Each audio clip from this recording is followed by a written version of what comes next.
Okay. All right. Well, it's great to be back together with you guys here, and we're venturing on a new section, if you will, or really the second part of this this third module. The first part we were focused on poetry. I mean, the whole module has to do with poetry. The first part we were focused more on the Psalms and preparing you for your Psalms passage sermon. I wanted to turn the corner a little bit. We're still looking at poetry as far as a genre, but a specific application of poetry in wisdom literature. Wisdom literature in the scriptures has some of its own considerations that we need to take into account when we study and interpret. There'll be many, many things. Most things will be exactly the same that we learned for studying poetry in general. But there are a couple of features that hermeneutic interpretation principles that are going to be important for us in going forward as you prepare a message from the Proverbs passage. Because again, I've assigned you two sermons in this module, one from Psalms passage, and then the other from a passage in Proverbs. And so you'll need to, when you focus on that Proverbs text, there's a few more things I want you to consider. And so here we're going to look at this session, and the next session will focus just on really introducing this topic of wisdom literature and some of the things that need to be considered for wisdom literature. And you may wonder, as we look at this topic, why I chose this particular picture to sort of as a summary or a picture for our discussion of wisdom literature. Because here it's just a guy making a chair, right? Doesn't look very spiritual. It doesn't look like anything having to do at all with wisdom. But actually, it's to help us understand that in the Hebrew word for wisdom actually has a root idea, basic meaning of skill, a skill in doing something. The words chokmah, it just means a skill or ability to perform a particular task or something like that. So, for example, there's a couple of passages here I want to draw your attention to that show this idea, and then I'll help us to see how it's connected then to like the Book of Proverbs. But if I could get Sid, let me ask you to read, if you wouldn't mind reading these two passages, the first from Exodus 36 and then the second one from 1 Kings. Exodus 36 verses 1 and 2. Now Bezalel and Oholiab and every skillful person in whom the Lord has put skill and understanding to know how to perform all the work in the construction of the sanctuary shall perform in accordance with all that the Lord has commanded. Then Moses called Bezalel and Oholiab and every skillful person in whom the Lord had put skill, everyone whose heart stirred him to come to the work to perform it. 1 Kings 7:14. Hiram was a widow's son from the tribe of Naphtali, and his father was a man of Tyre, a worker in bronze. And he was filled with wisdom and understanding and skill for doing any work in bronze. So he came to King Solomon and performed all his work. All right, great. Thank you. These are just two passages, and notice I've highlighted in yellow the English word that is actually translating this word for wisdom, the Hebrew word chokmah. So notice here in both of these passages that those who are described as having wisdom are actually, it's wisdom in working with, in the case of Bezalel and Oholiab, wisdom in working with those items that they built for the temple. They built like the bowls and cups, the Ark of the Covenant, the tent itself. And so here they were described as two men literally having wisdom in being able to construct these things. And then Hiram was another one. He had wisdom in working with bronze. Again, notice the synonyms: wisdom, understanding, and skill for doing any work in bronze. Okay, so what does this have to do with studying wisdom literature? Obviously, we're not going to be talking about construction projects for this, but I just want to show you that wisdom really is a basic idea of having a skill. Now, when we think of it in the moral realm, wisdom is this idea of a skill in living, the ability to understand biblical principles and apply those principles in everyday situations. Just like Bezalel and Oholiab, they could take tools, particular tools, and they knew how to use those tools to construct, to build, to work various fixtures and things that they were building. They had a skill in using those tools to accomplish their tasks successfully. Well, in the moral realm, wisdom has this same idea that the person who is wise is able to apply the principles from Scripture to a particular situation in his or her life. Their ability to do that in a skillful way. All right, that's the basic idea of wisdom. Now, wisdom literature then is instructional. It is basically gives us instruction in how we can learn that skill to apply biblical principles to a particular situation in life. Now, epistles also are instructional, right?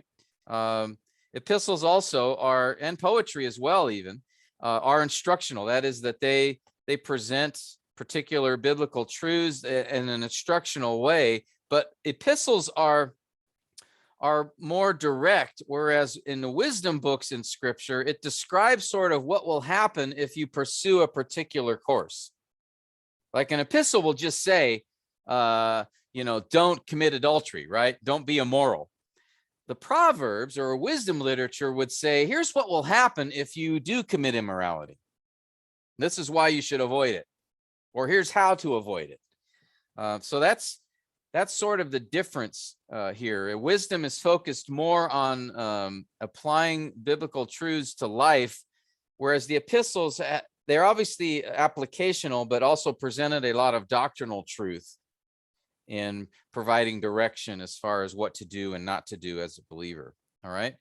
So wisdom literature, again, is instructional like epistles or poetry, but the type of instruction and the intent of that instruction is a little bit different. All right. And again, of course, epistles are not poetic. They are direct statements. Wisdom literature is often given in the form of poetry. So it'll have those poetic elements like we talked about, figures of speech, imagery, those kinds of things. Okay. So here's I found the Duvall and Hayes are ones that, and a few others identified sort of how we can think about these different genres. Epistles, they stress this idea of believe and obey. All right, just do this. Poetry focuses on feeling, emotion. So they would say poems would more say feel, whereas wisdom literature stresses the idea of think. All right, so as you think about these different genres, these might be sort of a nuanced or subtle distinction between them. Epistles focus on just to believe this and obey it. Poetry stresses the feelings involved in that biblical truth. Wisdom literature focuses on this idea of thinking, consider, ponder before you take action. So Duvall and Hayes summarize it this way: the imperatives of wisdom literature are listen, look, think, reflect. All right. I think that's a really good way to summarize how we should approach wisdom literature. It's to cause us to think about particular situation or particular principle. All right. Now, I want to throw out a question to you guys. Wisdom genre, the wisdom literature in the Old Testament is throughout the Old Testament. You'll find it, but it's particularly concentrated in 4 books in the Old Testament. Which books are those? Do you guys remember what books contain primarily or are containing wisdom literature? Proverbs. Yes, of course, Proverbs, right?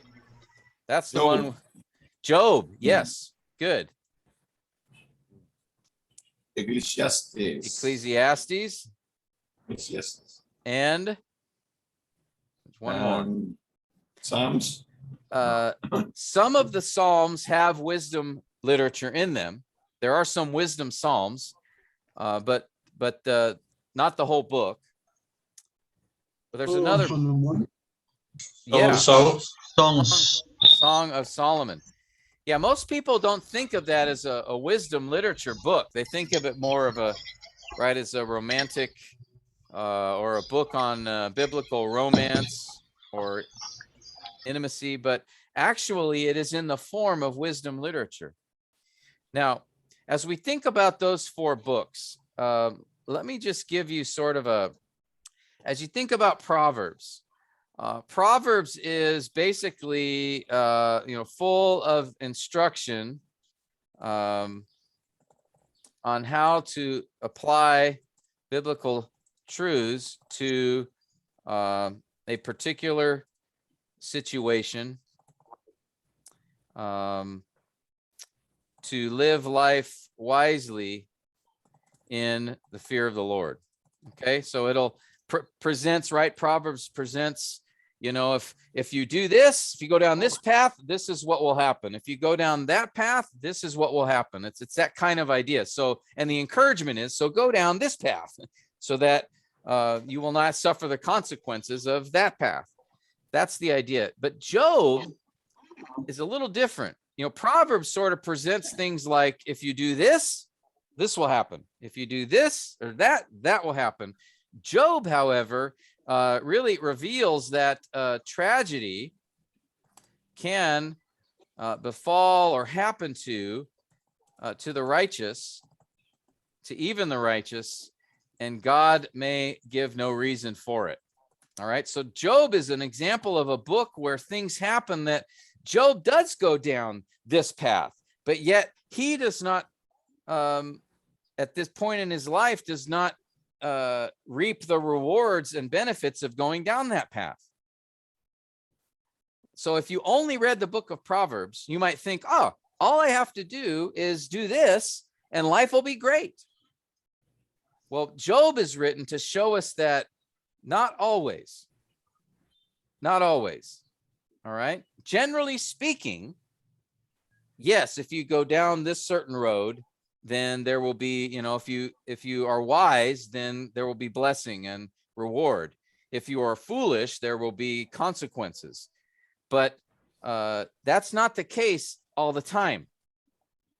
And that's why we have a book like Job, and also a book like Ecclesiastes, which really, it describes the brevity, right, the vanity, the futility of life, right? The vanity of vanities, the preacher says, of life in light of the reality of death and what life is like apart from God. Okay, so Ecclesiastes sort of presents another aspect of wisdom literature in that it shows us, okay, all of us are going to face death. And Solomon, as the author, writes Ecclesiastes in order to say, you know what, I've tried everything, and this is what I've found. So it's kind of a personal experience of life in the face of death, and also what life is like when you do not fear the Lord. All right. So it also is considered wisdom literature, but it presents things from a different perspective than Proverbs. And then the Song of Songs, or Song of Solomon, expresses practical wisdom for a healthy marriage. One author, I think Gordon Fee, put it this way. He said something like, it's really a book that presents whom to love and how to love. So sort of a practical guide to, wisdom applied in marriage, in relationship. All right. So these 4 books sort of present together a picture of wisdom. And we have to be very, very careful that we don't make, like the Book of Proverbs, a deterministic, like, okay, if you do this, then this will always happen. Or if you do that, that will always happen. That's not the point. The point is, generally speaking, if you do this, then this result will happen. Or if you do that, that result will happen. But that's not it's a general principle. It's not a determined fact every situation. And that's why we have Job and Ecclesiastes, because it sort of serves as the balance there to say life does not always go that way. Life could go this way for certain purposes of God. Does that make sense? You guys have any questions? I'm just giving you sort of a broad, high level understanding of these books. We'll look at them in more detail, especially Proverbs. But any questions up to this point? Certain.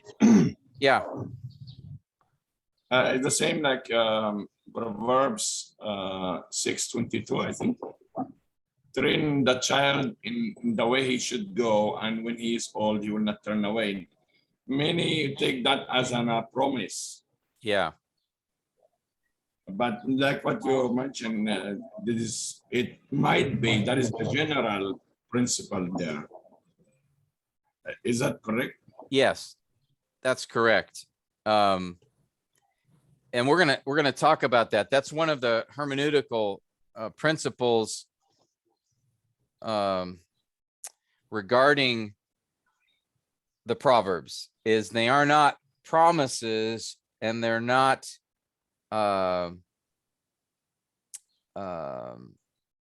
what's the other word I'm looking for? Yeah, they're not promises, they are truisms. And the idea is this: generally speaking, so you have to always add that at the beginning. Generally speaking, if you train up your child in this way, that's the way he will go. But not always.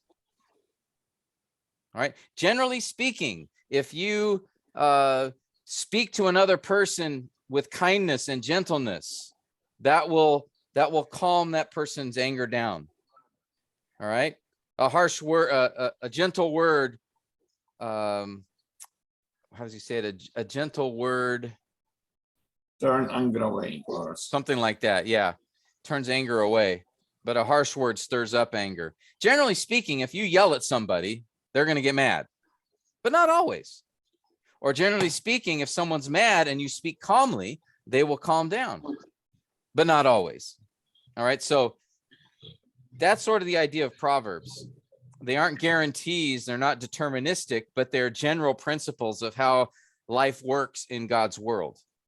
But we have to be careful. Yeah. Because I know many parents, they go to Proverbs 22:6, right? Train up a child the way he should go. When he's old, he will not depart from it, right?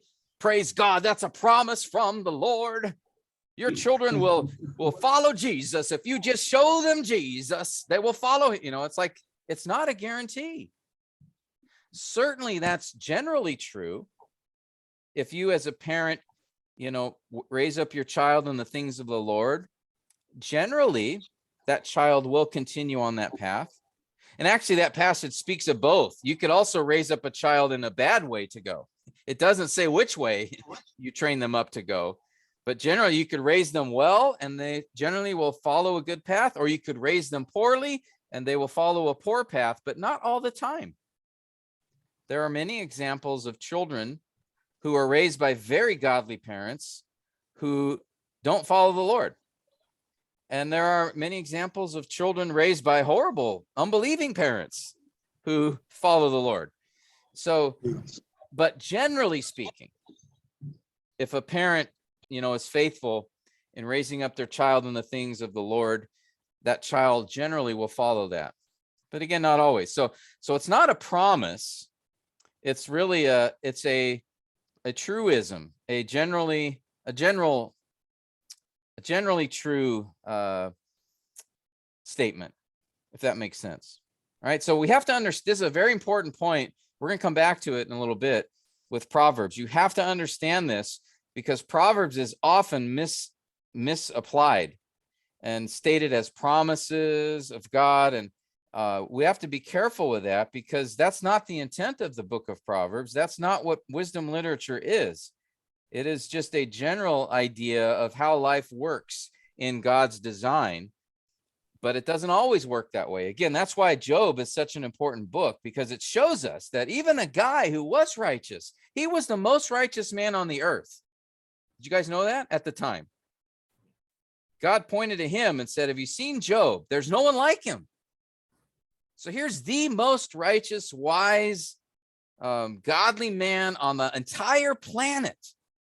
And look what happened to him.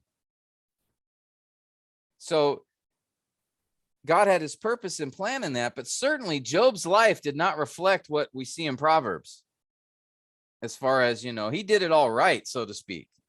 But God had another plan and purpose for him at that time in his life. And that's what actually got Job's friends in big trouble, if you remember, right? Because they were saying, well, Job, you must have done something wrong. You must be wicked for this to be happening to you. See, they were thinking as like Proverbs were definite and promises. So they were looking at it wrongly. Whereas, no, in this case, God had another plan and purpose for Job's life at that time. And so God allowed Satan to do particular things to Job, not because Job deserved it or they were consequences, but because God was going to show his glory through that situation in Job's life. But so we have the book of Job and the book of Ecclesiastes to sort of help us see that wisdom, just because we might follow a wise path does not mean there will always be reward when we do that. Or just because we follow a foolish, sinful path, that there's always going to be consequences. We know a lot of people in this life that are wicked and they seem to be blessed. And you think, well, how does that work? Are the Proverbs really true? Well, yes, they are, but you have to understand them in the right way. So a long answer to your short question, Noor, but is that what you were talking about? Yes, sorry if I could mention, it's all over the news about the son of John Piper. Yeah. Yeah. Yeah, there's a good example. Really sad situation. And,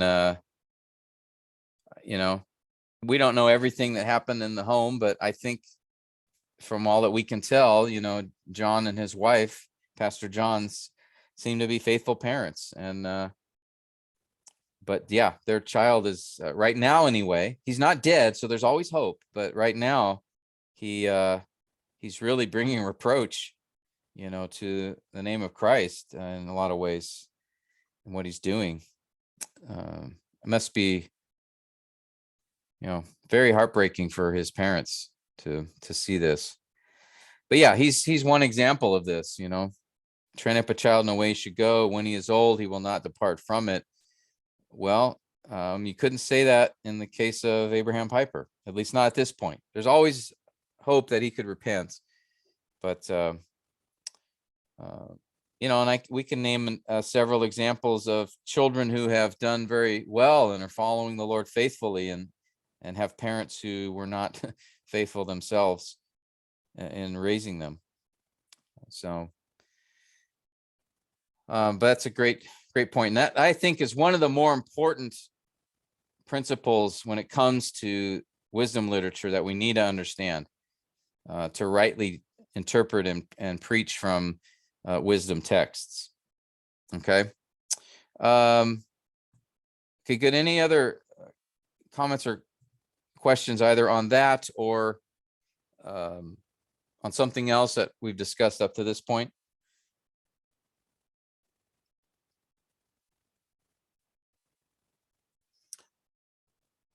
Okay.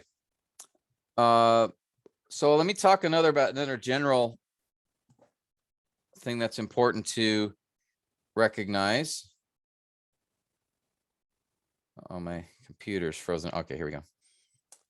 In fact, here's how I summarized it. The latter three books, that is Job, Ecclesiastes, Song of Solomon, are different than Proverbs in that they present exceptions and limitations to a rational, ordered approach to life. So Proverbs sort of presents this rational, ordered approach to life, like follow this path and you will have these rewards, or follow this path and you will face these consequences. That's sort of an ordered, rational approach to how life works. But Job, Ecclesiastes, and Song of Solomon present exceptions and limitations to that.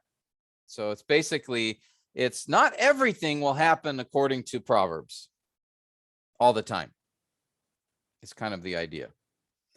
So let me describe here now wisdom passages. They come in two basic forms. Okay, so when we look at wisdom literature, either in these books or in others, you'll see wisdom literature in two basic forms. The first form is what I would call wisdom poems. Okay, these are extended, an extended treatment of a particular topic.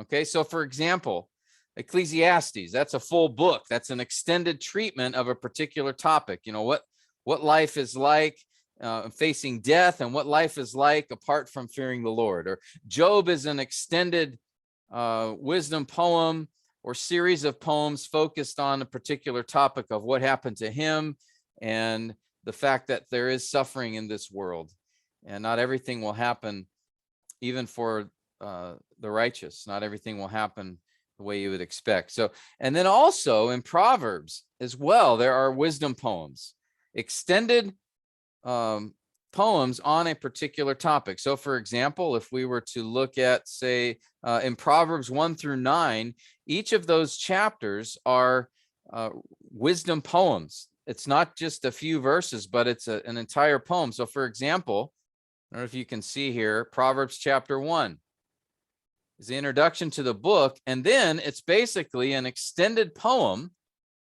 regarding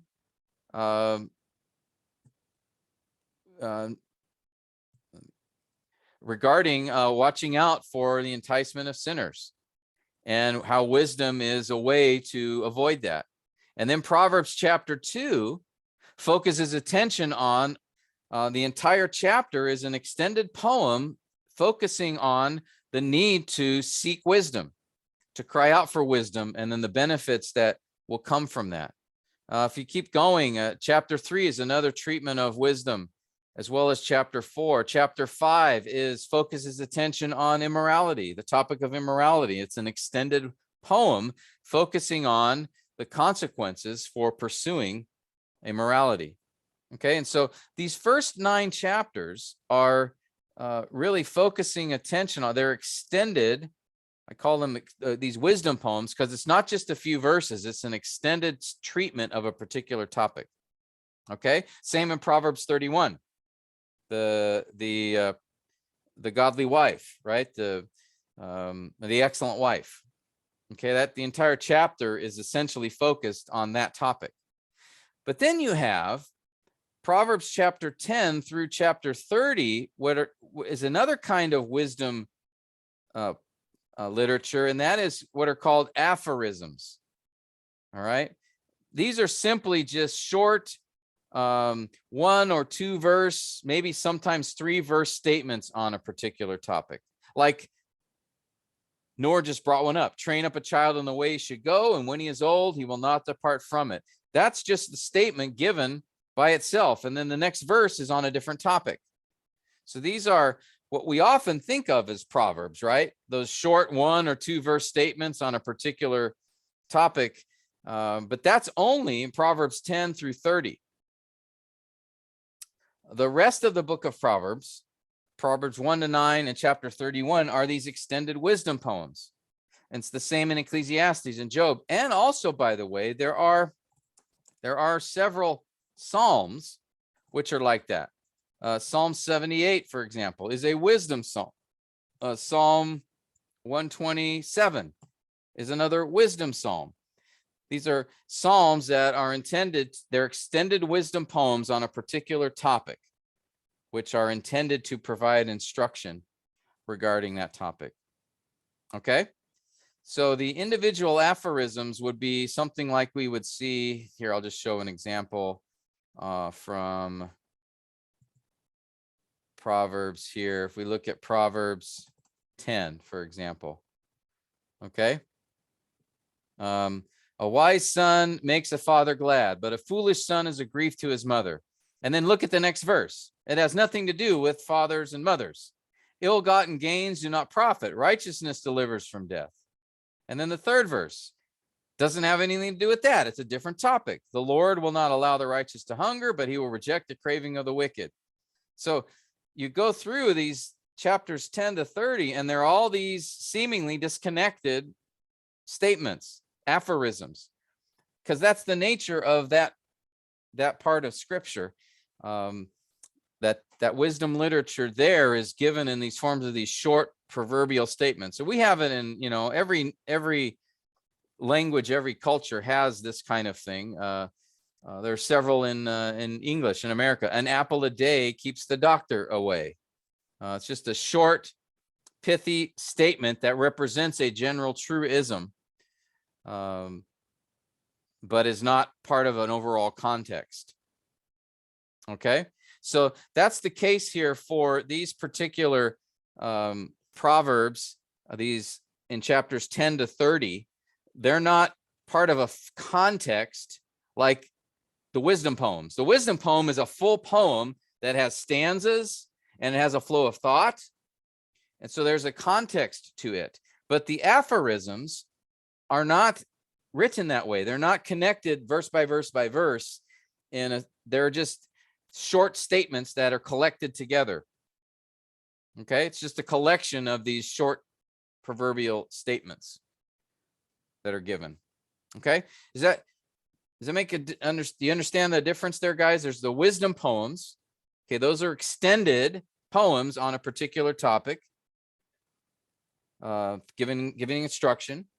And then there are the aphorisms, which are those short 1 or 2 verse statements regarding a particular topic. And you'll find, by the way, too, a given topic may be several of these aphorisms all through chapters 10 to 30, but not connected together. So you'll have a verse on anger in chapter 10, and then another verse on anger in chapter 15, and another verse on anger in, later. So you'll just see different topics sprinkled and mixed together all the way through. All right. So that we would approach differently in how we interpret them than we would approach a wisdom poem.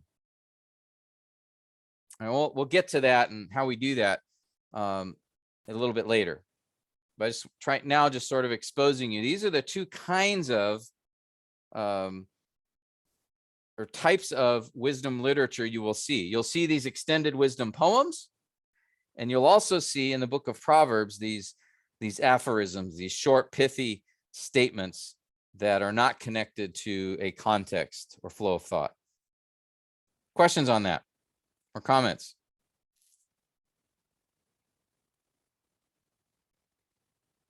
Does it make sense? I hope so far. Okay. This might be review for most of you guys, but I just want to make sure we cover some of these topics by way of introduction as we introduce the book of Proverbs in particular, but they'll also apply to the other books. Now, there's one question I want to have us consider before we dive into the book of Proverbs, and that question is this. What about, so I talked earlier, I said basically wisdom literature is primarily confined to the Old Testament. There are some examples in the New Testament, but it's primarily in the Old Testament. But yet the question comes up, what about the book of James in the New Testament? would that book be considered in the same category as like a Proverbs or a Job? Is it wisdom literature? So how would you guys answer that? Would we consider the book of James in the same category as wisdom literature as we would, these other Proverbs or the wisdom Psalms or Ecclesiastes? What do you guys think?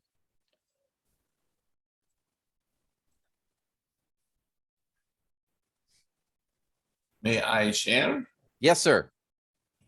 Actually, I just finished the book of James after 8 months of preaching.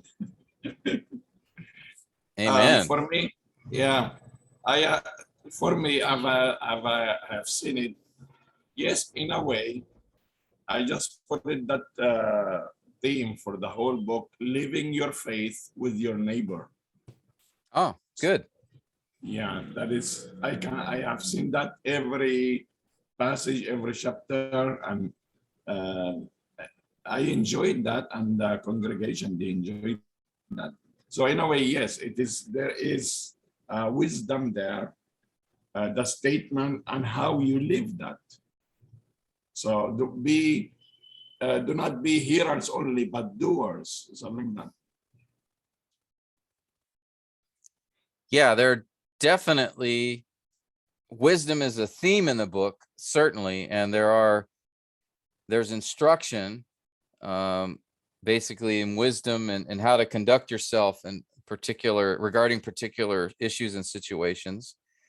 So yeah, it's good. Would we consider James as wisdom literature? I guess that's my question. Would it be in that category or genre, or should it be placed in another genre? Again, certainly a major theme in the book is wisdom, but is it would we consider it wisdom literature in the same way as the other books? Anybody else have a thought about that? I'm not trying to stump you or trick you. I'm just it's a question that comes up a lot, and I think I thought it would be helpful just to maybe address that briefly here. It's still an epistle because he's writing to people. It's not just general. Yeah. He's writing to congregation. Yeah, good point. Yeah, certainly if we look at like the first verse, right, is an epistolary form. James, a bondservant of God and of the Lord Jesus Christ, to the 12 tribes who were dispersed abroad, greetings. That's an epistolary introduction, right? The author, the recipients, and greetings. So the book is introduced as a letter, as an epistle, and like every other epistle, it has an occasion, it has a flow of thought, it's given in a didactic, instructional way. So it is an epistle. Now, again, it's an epistle that has a focus on the idea of wisdom. So wisdom is a theme, but we would not consider wisdom literature. It's not a poem. It's not written poetically either. All the other wisdom books in scripture are. They use poetry as their form of communication. James, there are some poetic statements in the book, in the letter, but it's not fully poetic. It's not Hebrew poetry in that sense either. So I would call it, yes, it's an epistle. That is the type of writing that it is, though it is focused on the idea or topic of wisdom. And I think you termed it well, living with your neighbor. I think that's a great way to sort of summarize that. Even living with your brother, it's almost even more focused on how to live with those in the church. And so, yeah, that's a great way to sort of look at the book as a whole. And the reason I bring this up is for this. And Nor even quoted this passage.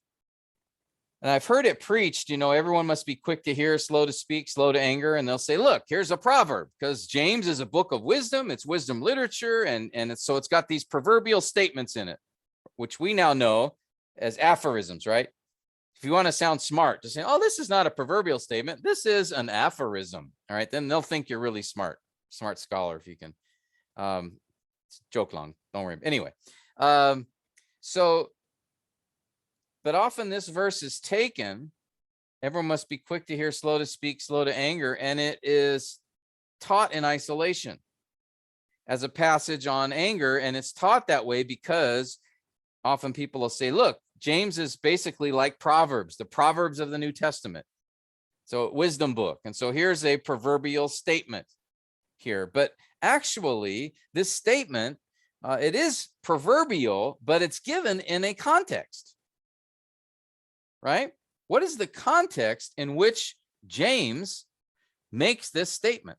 Let me ask Brother Alex, could you read this passage? And here is the verse that we're talking about. But Alex, if you could just read this whole section, and then let's see what is the context here of this particular statement. Okay. In the exercise of his will, he brought us forth by the word of truth, so that we would be a kind of first fruits among his creatures. This you know, my beloved brethren, but everyone must be quick to hear, slow to speak, and slow to anger. For the anger of man does not achieve the righteousness of God. Therefore, putting aside all filthiness and all the remains of wickedness, in humility, receive the word implanted, which is able to save your souls. But prove yourselves doers of the word, and not merely hearers, who delude themselves. For if anyone is a hearer of the word and not a doer, he is like a man who looks at his natural face in a mirror. For once he has looked at himself and gone away, he has immediately forgotten what kind of person he was. But one who looks intently at the perfect law, the law of liberty, abides by it, not having become forgetful hearer, but an effectual doer, this man will be blessed in what he does. Thank you. Now notice, guys, I have highlighted in yellow a particular word or synonym. What is the focus of this paragraph? What's James drawing our attention towards in this paragraph? Or what is the topic, I should say?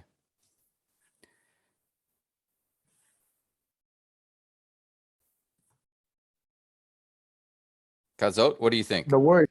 Yeah, the word, right?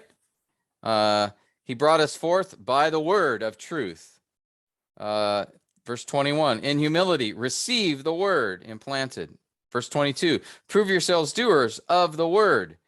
For if anyone is a hearer of the word and not a doer, he is like a man, but one who looks intently at the perfect law. Again, a reference to the scriptures. So notice before verse 19 and after verse 19, he's talking about the word.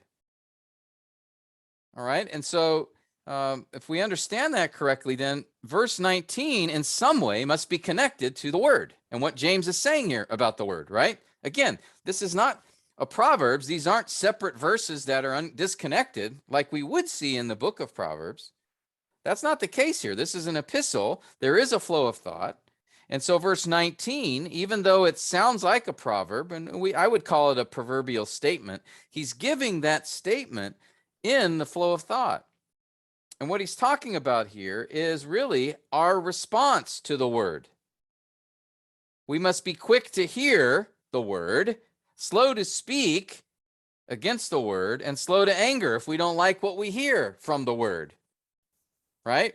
So he's talking here about the context of receiving or listening to the word and responding to it, right? Then he says, prove yourselves to be doers of the word. So our response should not be anger or speaking against it. Our response should be to listen, to receive, and to apply. That makes sense? So I just bring this up because I've heard several sermons on this passage, and usually what I have heard is guys saying, okay, so since James is really a New Testament version of the book of Proverbs, And then they'll preach a sermon on anger in verse 19 and 20. And okay, yes, he's talking about anger here, but in this context, it is anger as a response to the word. So James is saying, don't do that. When you hear the word preached, don't get angry, but listen, receive, apply. Okay? That's the idea here. And so we can see again, if you look at James, there's several passages that show us that wisdom is a theme in the book. That I don't deny at all. But I'm just telling you the form of the book, the genre, the type of literature is an epistle. All right, so there's going to be flow of thought. You can't take any verse out and separate it. Now, if you're studying the book of Proverbs and you're in that section in Proverbs 10 through 30, you can do that because all the verses are disconnected. There's not a flow of thought. So you can take one verse out and sort of focus attention on just that verse because the verses around it aren't connected to it. That's the nature of that section in the book of Proverbs. But you can't do that in James or any other epistle or really any other book.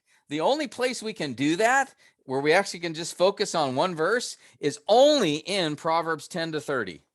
That's the only place in the Bible we can do that. Okay? Because those chapters, that's the nature of that type of wisdom literature. There are wisdom poems which do have a flow of thought and a context. But then there are those short, pithy aphorisms or wisdom statements that don't have a context really as far as a flow of thought. Okay? Does that make sense? So be careful with James. Treat it like every other epistle. As far as there's a background context, there's a reason that James wrote it, there's an author, recipient, there's, all those things, a purpose, a flow of thought.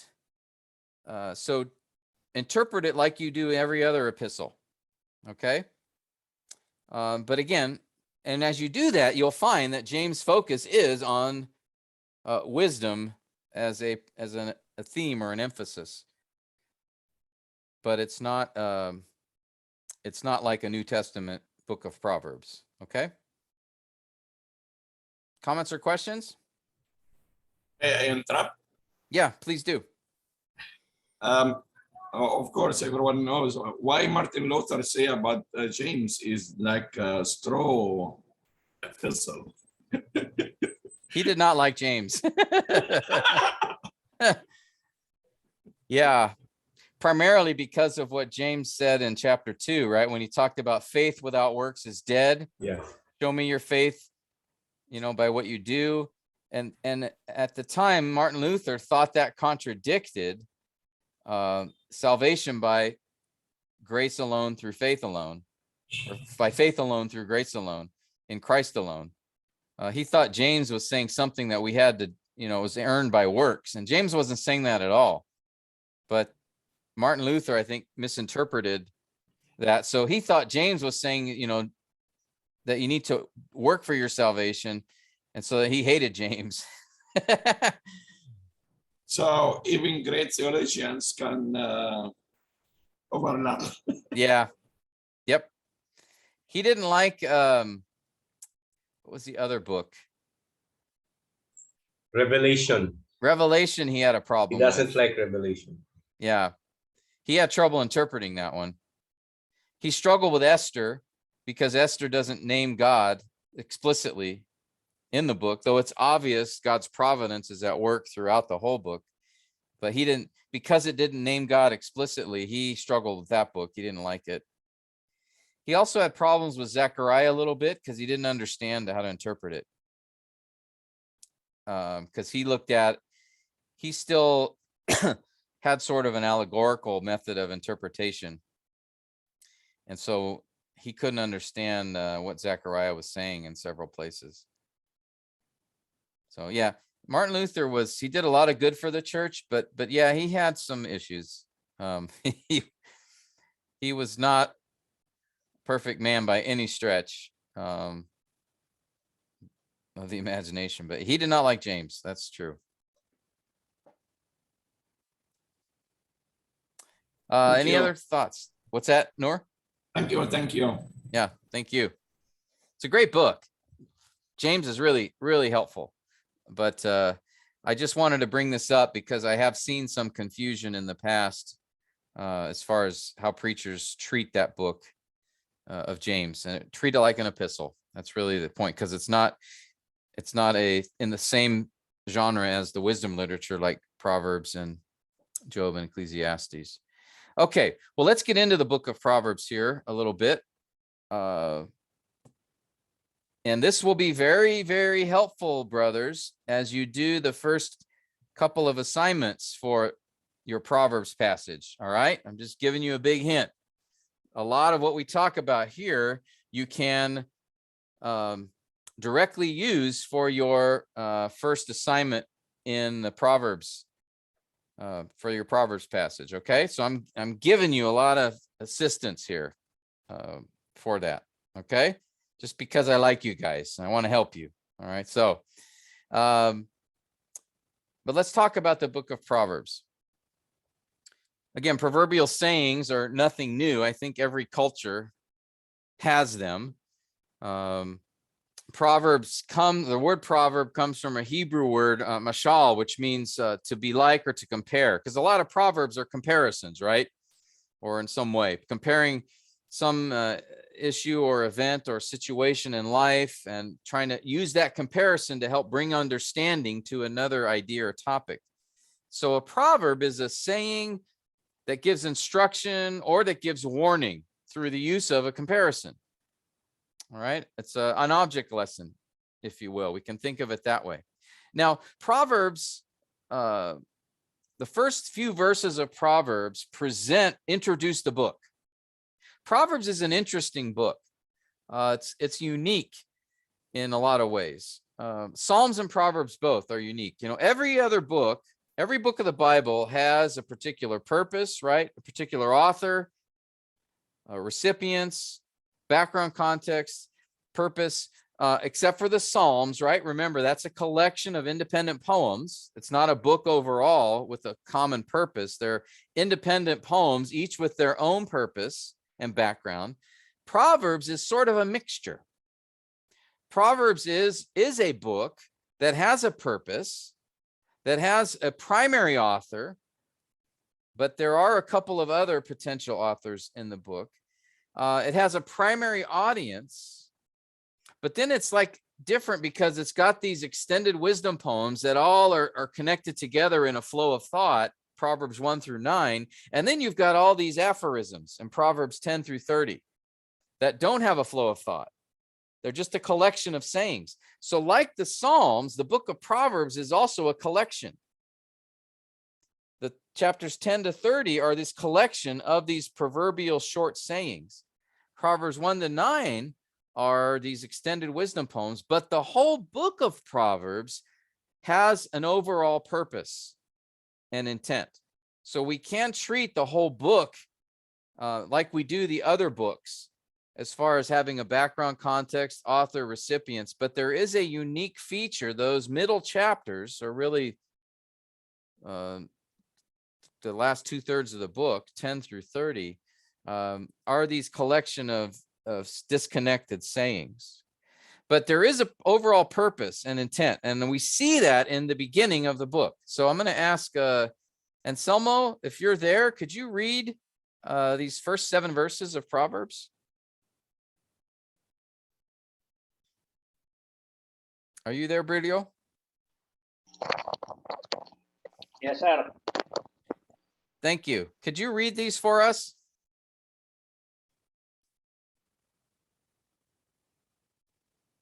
Oh, you're muted again. Somehow you got muted there.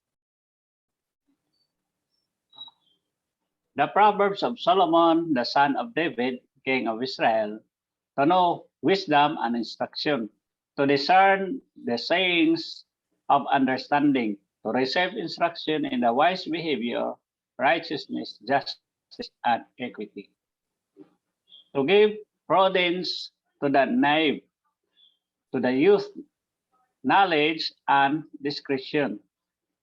A wise man will hear and increase in learning, and a man of understanding will acquire wise counsel.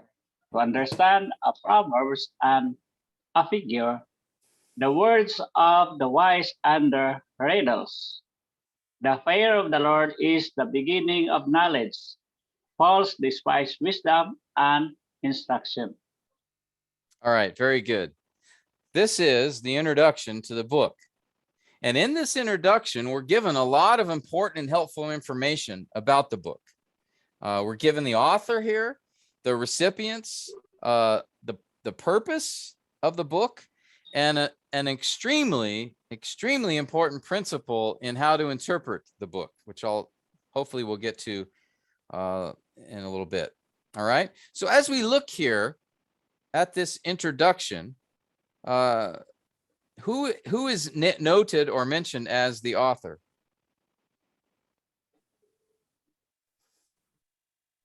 Solomon. Solomon is, right? It says directly, the Proverbs of Solomon.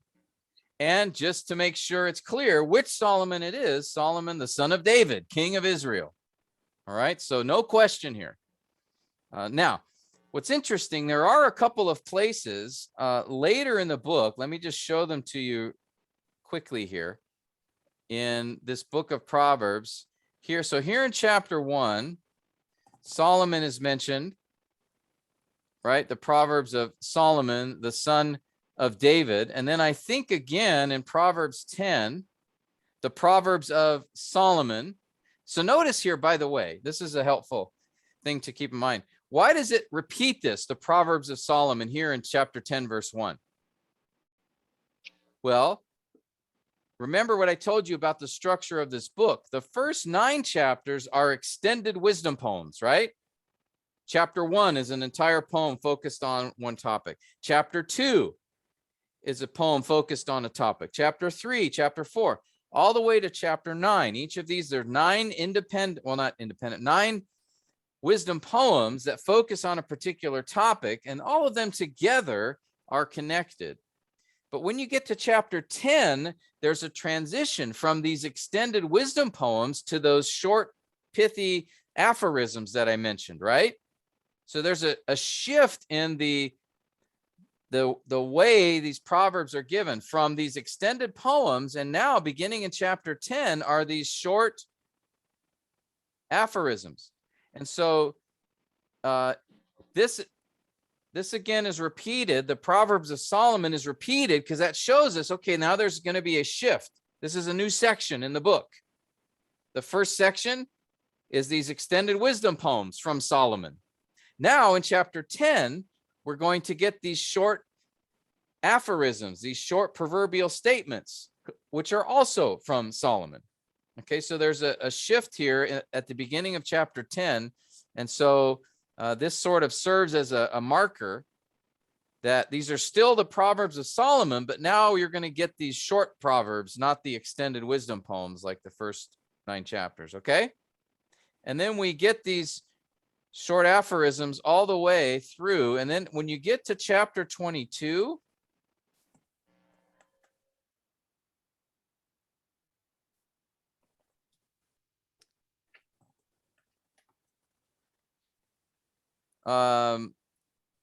there's this statement in chapter 22 in verse 17, incline your ear and hear the words of the wise. Okay, which I believe is still a reference to Solomon. And we see the same statement at the end of chapter 24. These are the sayings of the wise.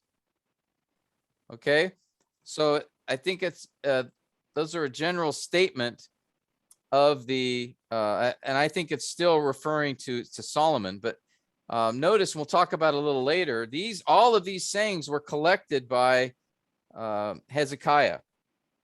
Many of them were added to this section. There are Solomon's proverbs, but Hezekiah collected and arranged them, or some men did in his day. We'll see that in a minute.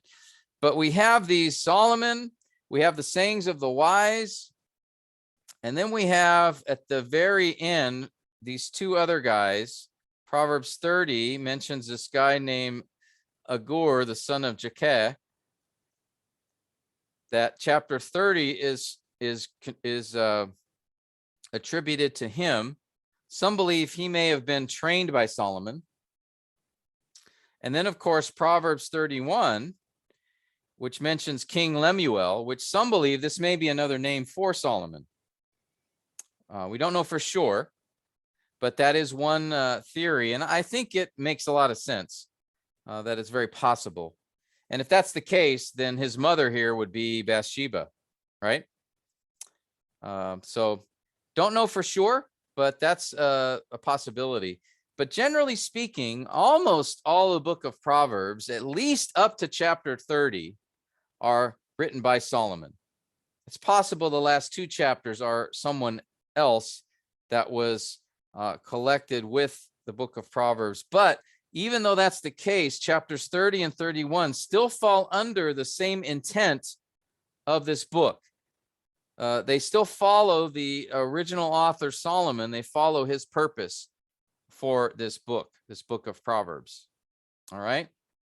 And what is that purpose? Well, we'll get to that in a moment. But before we do, let's talk a little bit about Solomon. What do we know about him? Anybody? As we think about the author, what do we know about Solomon?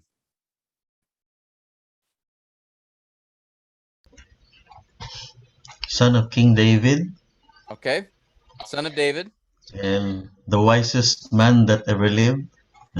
Yes. The wisest man who ever lived. What else do we know about him? And probably the richest king also. Yes. Extremely wealthy. Perhaps the most wealthy in history. Relatively speaking. Yeah. Good. Anything else that Solomon is known for? Many wives. Yes, lots of wives. Was not wise in that regard, was he? Yes, he had, I forget the numbers now. Was it 300 wives and 700 concubines or something like that? 700 wives. 700 wives, yeah. So, yeah. What else do we know about him?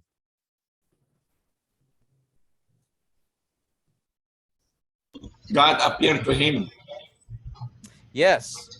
Yeah, actually, that's let's look at that for a minute. God appeared to him.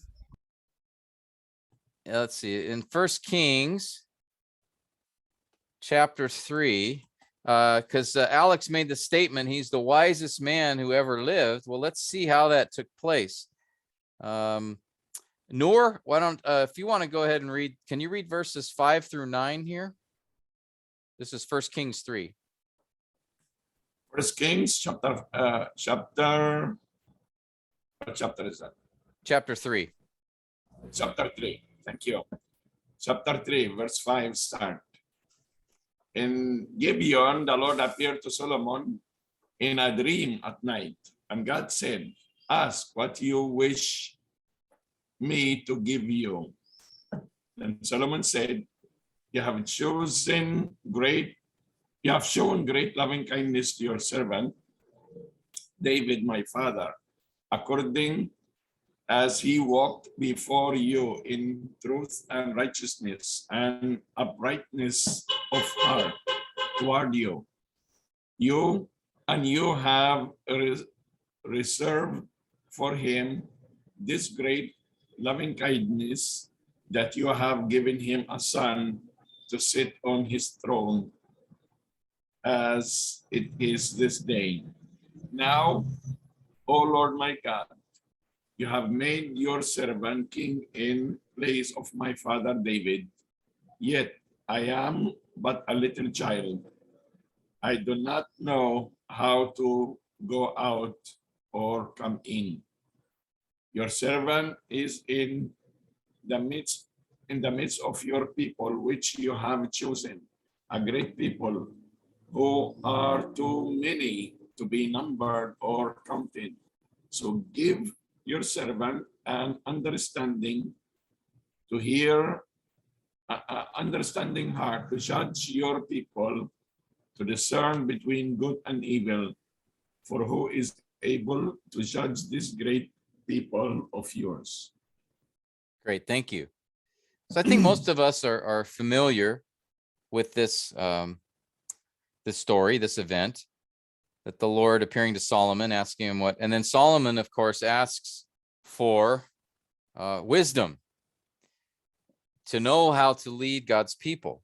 And so the Lord, grants him his request, and even more, grants him to be the most wise. And then, of course, at the end of chapter 4, we have an example here of God gave Solomon wisdom, very great discernment, breadth of mind like the sand on the seashore. Solomon's wisdom surpassed the wisdom of all the sons of the east, all the wisdom of Egypt. And just goes through, his wisdom was known everywhere. That, Queen of Sheba, she came. He spoke 3,000 proverbs, and his songs were 1,005. Now, we only have about 300 of those in the book of Proverbs. So there's many more statements that he made that apparently either weren't inspired or for whatever reason did not make it into the book of Proverbs. We have about 300 of them in Proverbs.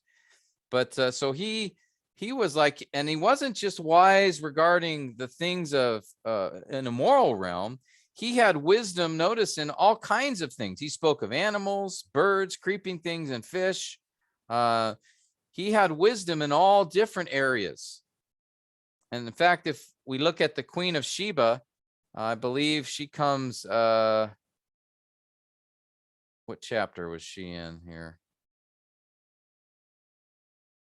Or was it earlier? Was it chapter 3?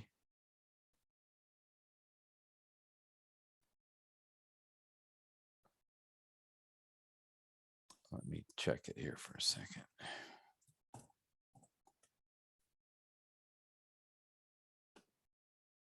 Sorry, 10. She came and asked him all kinds of questions on a variety of topics. So Solomon's wisdom extended beyond just the moral issues. He also was very wise, and that may have been why his other proverbs and songs may have been on other topics. That's why we don't have them in the book of Proverbs. But he spoke of nature, he spoke of things in nature, he had understanding of a lot of different things. Now, here's a question that I have. What was it that prompted Solomon to ask God for wisdom? Now, it says, of course, in the passage that Pastor Noor read, right, that Solomon recognized, I'm but a little child. I don't know how to go out or come in. I have this great number of people, the people of Israel, and it's too big of a task for me. I don't know how to do it. I need wisdom. Okay, so he recognized his situation and that he needed help to be king. But what prompted him to ask for wisdom? I believe the word is responsibility. Yes, he wanted to be responsible, right, with the job he had been given.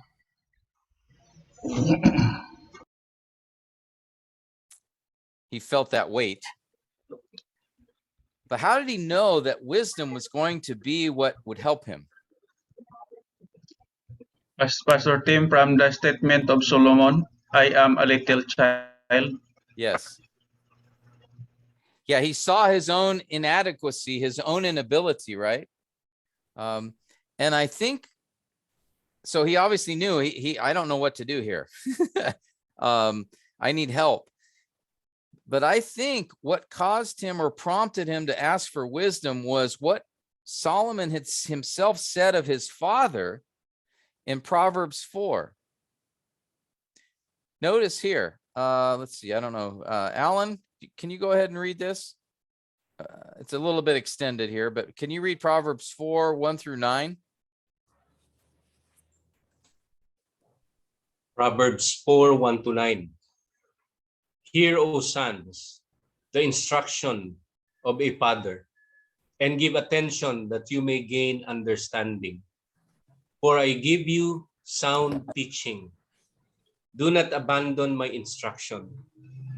When I was a son to my father, tender, and the only son in the sight of my mother, then he taught me and said to me, let your heart hold fast my words. Keep my commandments and live. Acquire wisdom, acquire understanding. Do not forget nor turn away from the words of my mouth. Do not forsake her, and she will guard you. Love her, and she will watch over you. The beginning of wisdom is acquire wisdom, and with all your acquiring, get understanding.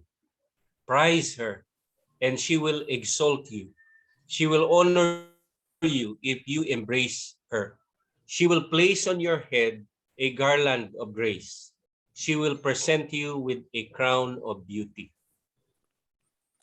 All right, thank you. Now, notice here, what was it that David, his father, taught Solomon from the time he was a little boy? Do you see that here? Yeah. When I was a son, tender, the only tender meaning is he was small, young, didn't know anything. Then he taught me and said to me, who is the he? His father, David, right? Let your heart hold fast my words, keep my command, acquire wisdom, acquire understanding. Don't forget nor turn away from the words of my mouth. So notice here from a young age, David is impressing upon Solomon the importance of wisdom and understanding, and to not just learn, but to love her, right? To embrace her, to exalt her, prize her. So this idea of get wisdom from the Lord, that is what will bless you and benefit you in life. And so here, when God asks Solomon, what do you want from me? Solomon's like, I need wisdom, because that's what my dad told me from the time I was little. That I need wisdom. So you see, and the reason I bring this up is a couple of things. One is just, so here we actually see, practically speaking, the influence of David in Solomon's life to know what to ask for when God gives him that incredible opportunity. Certainly Solomon, as he said, I don't know what I'm doing. I'm small. I don't have understanding to lead these many people. But then he knew what to ask for because of his dad and pressing upon him. So this is actually very encouraging, right? That brothers, for us as fathers and our children, and that instilling in them from a young age the importance of the word, the importance of wisdom, and knowing how to respond in life. Here we see an example of a faithful father who, because of the impact he had on his son, Solomon was then prepared to ask the Lord for the right thing. And then, of course, God granted it to him, and he became the wisest man that ever lived. But I think this is a very helpful and important section in Proverbs, that Solomon reveals personally how his father had instructed and guided him. And now Solomon's doing the same thing, because notice the first line, hear, O sons, the instruction of a father. So Solomon is passing on what his father gave to him. You see that? So why did Solomon ask for wisdom? I think in part understanding his circumstances, but then he knew to ask for wisdom because of, I believe, because of the influence and instruction of his dad, David, and the importance of wisdom and understanding. And so, so Solomon then asks, God grants it. Now, how did Solomon's life turn out? One of you mentioned something about him that happened a little later in his life. What was that event that really changed the course of Solomon's life, and not for the better? Anybody? I think, sir. Excuse me, sir. I'm sorry. I Go. think, sir, Yeah. when he is old, then he always listen to his wives, foreign wives. Yes. Yeah. Later in his life, if we look at 1 Kings 11, it tells us, and Selmo, I'm going to have you just read this since you brought it up. Can you read verses 1 through 4 here, chapter 11, 1 Kings? Verse 1, the king Solomon loved many foreign women along with the daughter of Pharaoh, Moabites, Ammonite, Edomite, Sidonian, and Hittite women from the nation concerning which the Lord had said to the son of Israel, you shall not associate with them, nor shall they associate with you, for they will surely turn your heart away after their gods. Solomon held fast to this in love. He had 700 wives, princes, and 300 concubines, and his wives turned his heart away.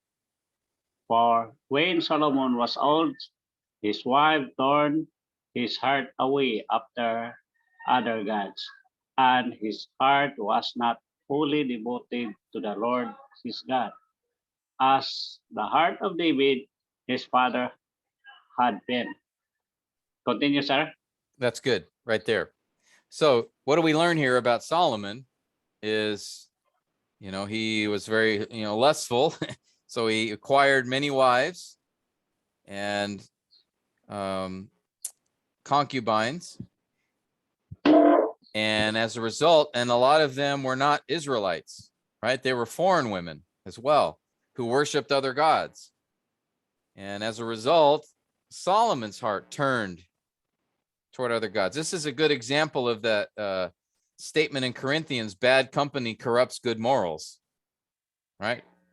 Which, by the way, that's a proverbial statement in Corinthians, of course, in context, but here's a great example, or a terrible example, really, of it in Solomon's life. So Solomon turned from, even though he's the wisest man who ever lived, became one of the most foolish men who ever lived by following after the gods of his wives and not of Yahweh. And we learn his story in Ecclesiastes. As a result, he turned away from the Lord. Then he tried all kinds of sinful pursuits. We read about these in the book of Ecclesiastes, but he tries all kinds of sinful pursuits of alcohol, sex, pleasure, experiences, learnings, money. And he says there in Ecclesiastes 2, he tried all of these things, but none of it helped him. And then he writes this whole book of Ecclesiastes. And then at the very end, do you remember those words, right? He says this. Kazot, we'll come back to you. Can you read this statement? This is the last chapter in Ecclesiastes. Remember also your Creator in the days of your youth, before the evil days come and the years draw near, when you will say, I have no delight in them. The conclusion, when all has been heard, is fear God and keep his commandments, because this applies to every person. For God will bring every act to judgment, everything which is hidden, whether it is good or evil. All right. So hopefully this is a statement that shows us Solomon repented at the end of his life. But notice he says here that when everything is, he's kind of given this whole treatment of life, what life is like. And then at the very end of the book, he says, look, this is all that matters. Fear God and keep his commandments. That's it. Nothing else in this life is going to satisfy or help you. So we see Solomon's very interesting life, a very interesting man. He was instructed by the great King David. He was the son of David, also the son of Bathsheba, which we know the history there between Bathsheba and David. And then he's taught from a very young age to pursue wisdom and understanding. And so then when he becomes king at a young age, God grants him wisdom, the greatest, most wisest man who ever lived. And then over time, he turns away from God and follows these, the false gods of his many wives. And then it appears that he reflects on all of that at the end of his life in this book of Ecclesiastes and reminds us of all that really matters. So it's kind of a really interesting life and how God even used him and his life experiences to give instruction to us. All right, so that really sort of describes the author of this book of Proverbs and some of the things about him. We read about his background if we look in the book of First Kings, really from chapter 3 all the way through chapter 11. So he's given a large section in the book of Kings that describes various events of his life. So that is the author of this book. Any comments or questions about that?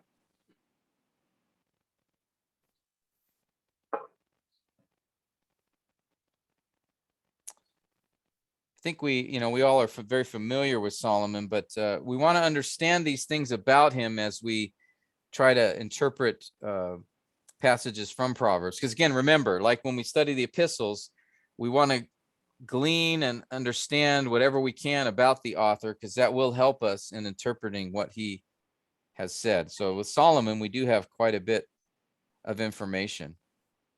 Now, as we continue in thinking about the background of the book of Proverbs, we want to know about the author, but then also who are the recipients?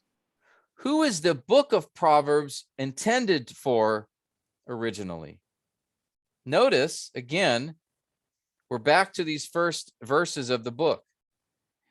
Notice he says, to give prudence to the naive. You see that? To the youth, knowledge. A wise man will hear and increase in learning.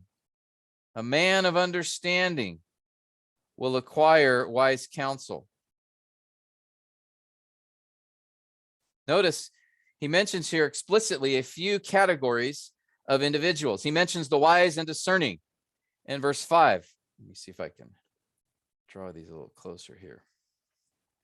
Okay, the wise man, the man of understanding, that this book is intended to give them instruction. The naive, it's intended to give instruction to. The naive are simply those who don't know any better. And then he says to the youth. And if, by the way, if you look in Proverbs, you'll see numerous references, 28 times, by the way, where Solomon refers to or references his son or his sons. So this book really is, he was following in his father's example. His father, David, who instructed him in wisdom and told him of the importance of wisdom and gave him much understanding as in regards to that. Now, Solomon's doing the same thing. He's compiled this book. Let me just show you. Here. Okay, so we have, if we go back to Proverbs,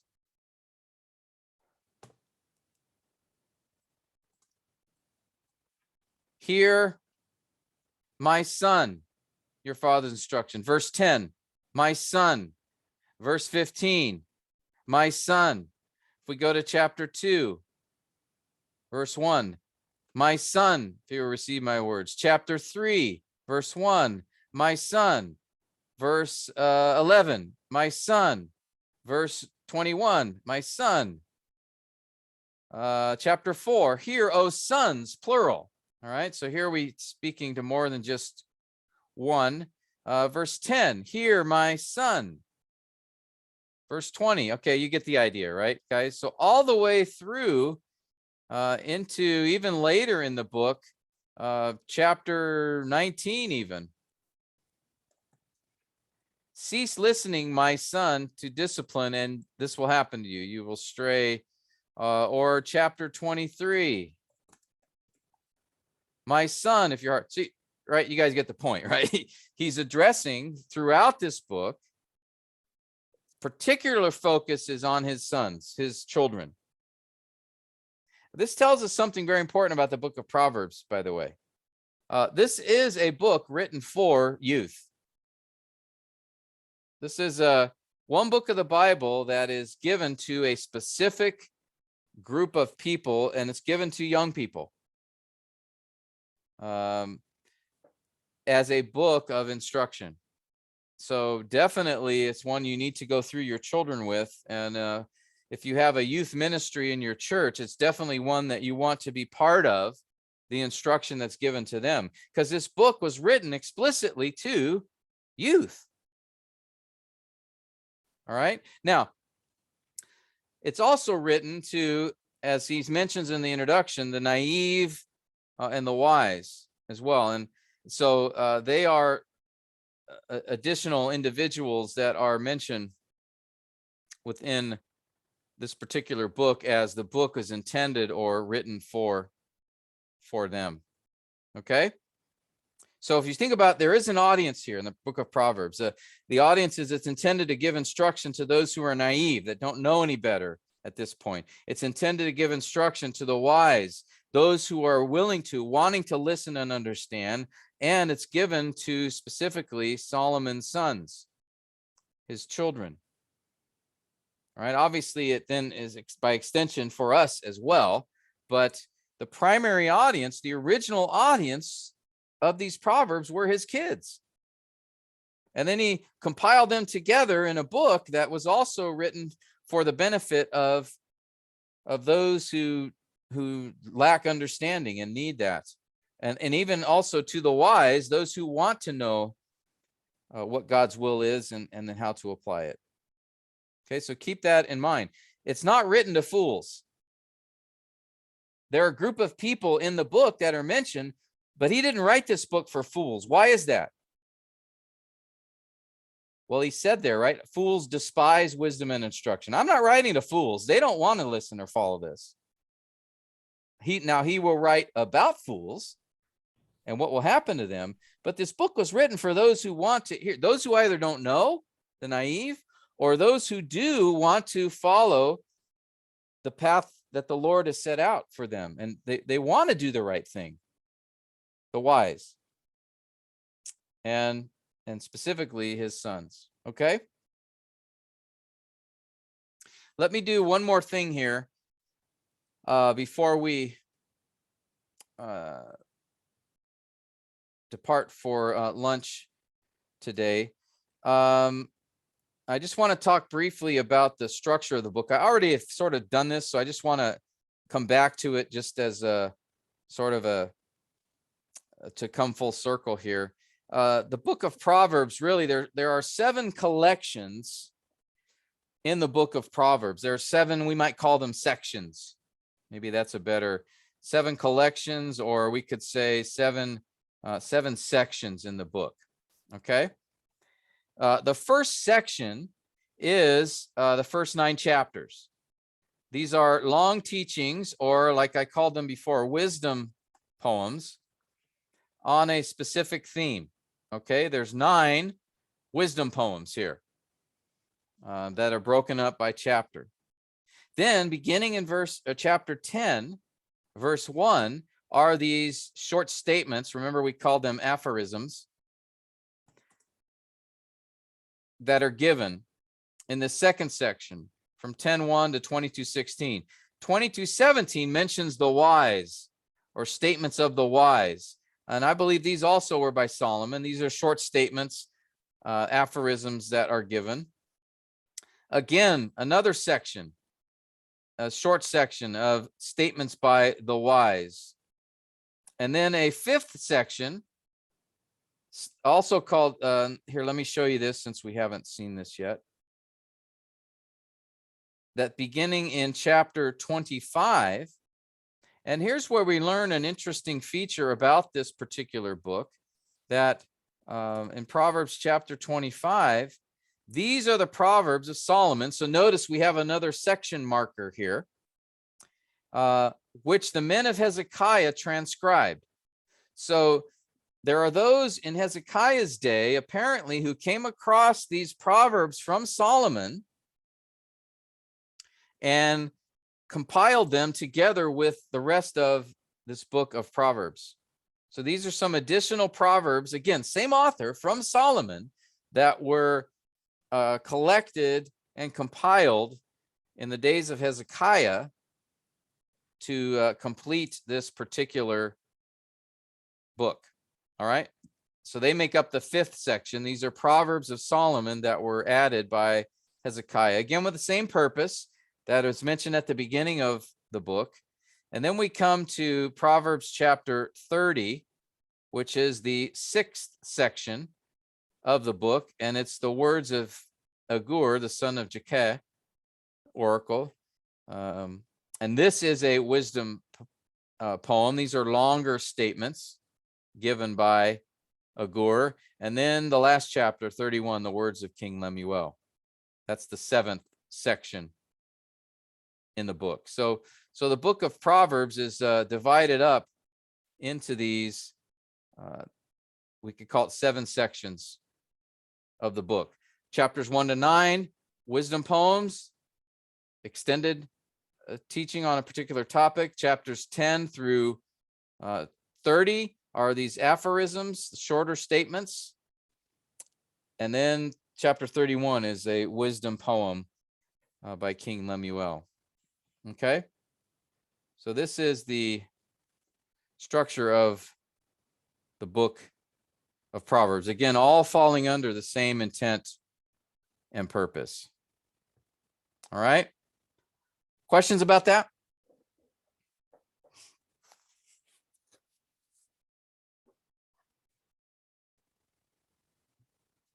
We've had enough for today.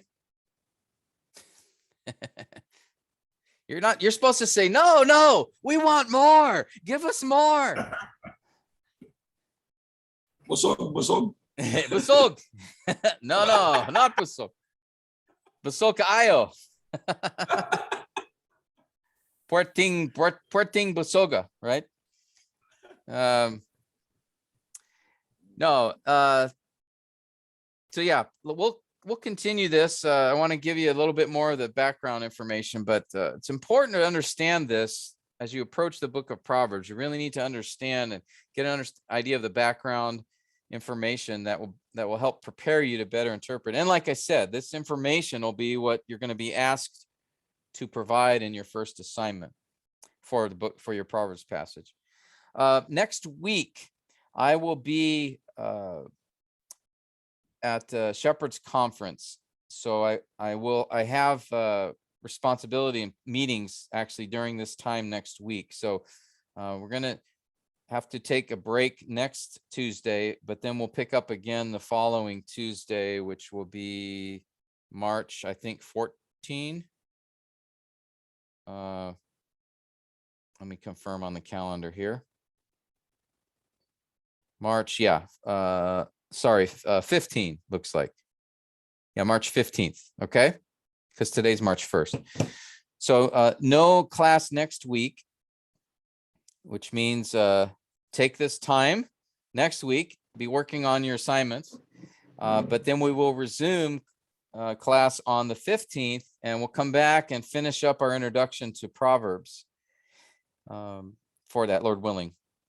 Okay, then I'll talk about the assignments and some other things as well next time we meet. All right. Any other comments or questions before we break for lunch? Just want to make sure I address any.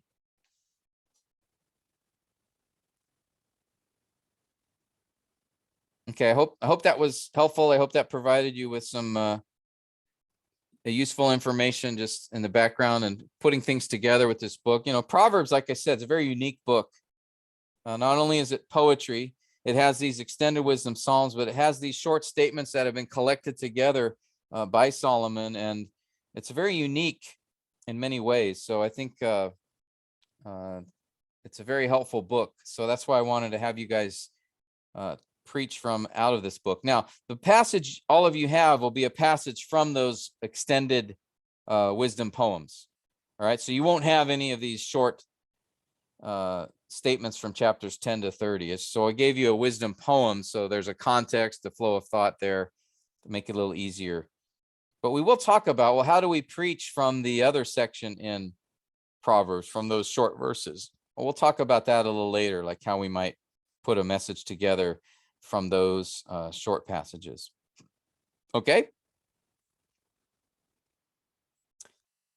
All right. Thank you for your patience and diligence. I'm going to ask James to close us.